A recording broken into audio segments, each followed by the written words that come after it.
You know that moment.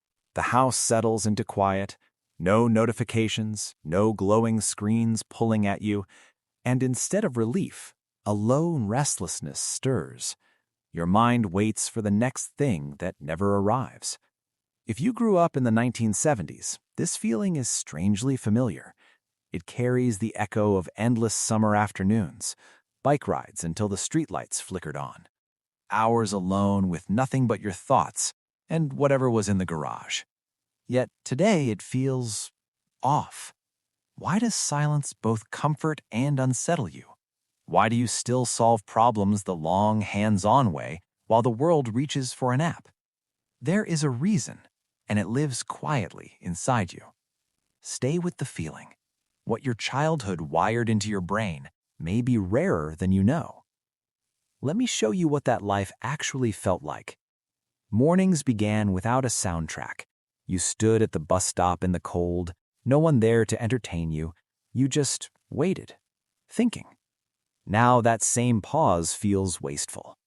In conversations, you show up steady, but others chase constant updates and quick replies.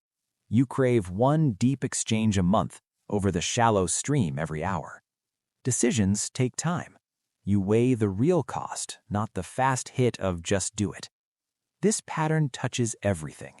Your identity feels slightly out of step, capable but not flashy, loyal to a handful of people, not hundreds of online connections. Self-talk turns inward sometimes. Why can't I keep up? Why do I need so little to feel full? It shapes how you see yourself, steady in a restless world. This is not random. It is the echo of a specific psychological pattern, a brain trained in freedom without constant oversight, in limits that forced you to invent, in days that rewarded patience over speed. But here is the quiet truth. You are not broken. You are not behind. You are not missing some modern upgrade. Your mind is an adaptation, perfectly tuned to the 1970s, to days without safety rails or endless distraction, to play that had no script, to consequences that landed fast and real. What feels like a mismatch today was survival wisdom then. It turned empty time into inner resource. It turned independence into quiet strength. You carry a form of resilience the constant feed world has largely forgotten. Let's go deeper into why your brain works this way. Your brain was still forming in those years, flexible, hungry for experience, and what it received was hours of unstructured freedom. Neuroscience shows this mattered. It strengthened your prefrontal cortex, the brain's command center for focus, planning, and self-control, like laying down deep foundations before the house is built. Picture your mind as an old pocket knife. Not fancy, not flashy, but the blade was honed on real stone. Each scrape of boredom, each climb a little too high, each fix with whatever was lying around, it grew sharp, durable. Here's a simple mental model: the contingency circuit. In the 1970s, your actions linked directly to outcomes. Fall off the bike? You felt it. Invent a game? You played it. No adult swooped in to fix or distract.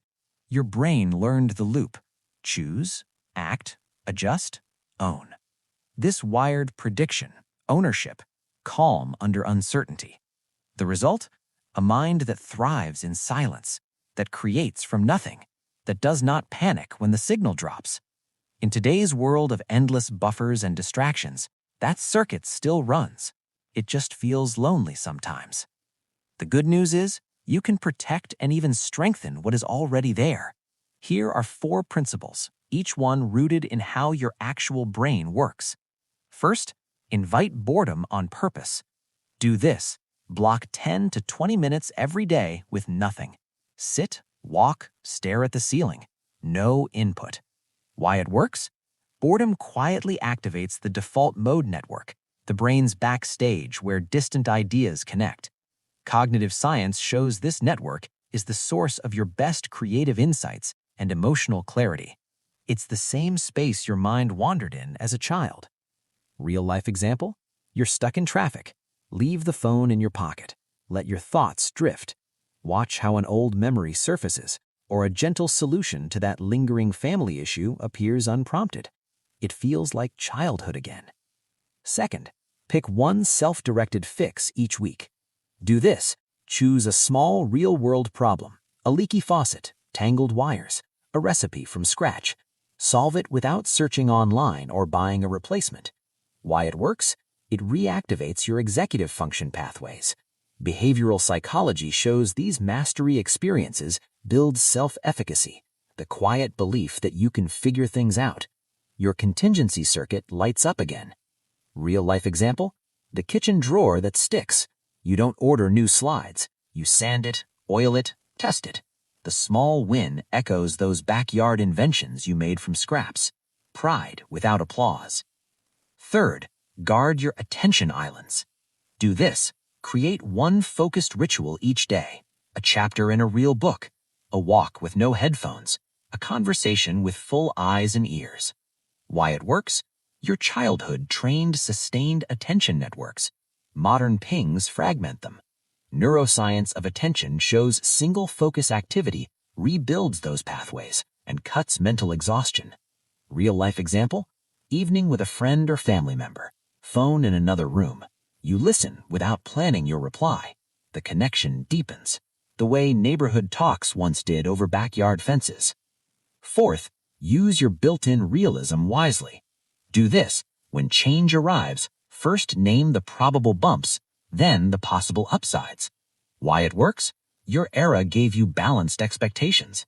This gently counters the brain's natural optimism bias. Cognitive behavioral principles shows it lowers unnecessary stress and frees energy for real adaptation. Real-life example? A job shift is coming.